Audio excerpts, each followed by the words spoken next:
If you're an FMCG brand in China and you're still obsessing over tier 1 and tier 2 cities, I've got some bad news for you.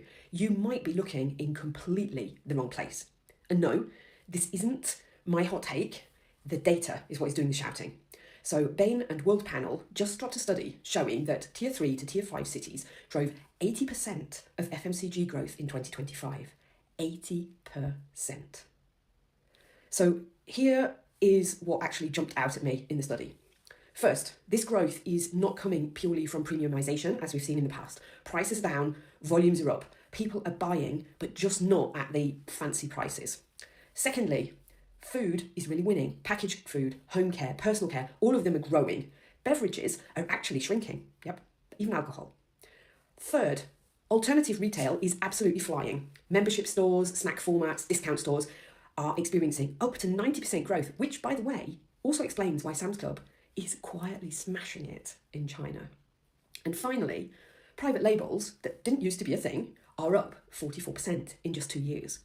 So if you're a branded FMCG player and that doesn't make you a little bit twitchy, it probably should. What does this all actually mean? Well, it means that your one unified China strategy is officially dead, buried, gone. Pack sizes, price points, channels, partners, all of those need to flex by region and by a lot. And you can't ignore the economic context of all of this. So the property crisis, geopolitical tension, deflation. Young consumers are choosing health, well-being and experiences over status and branded shopping experiences. So yes, this is where the whole lying flat conversation comes in. And no, it's not just a TikTok trend. It's actually affecting how people spend their money. Now, my take on this is that these shifts from top tier to lower tier cities didn't suddenly appear after COVID.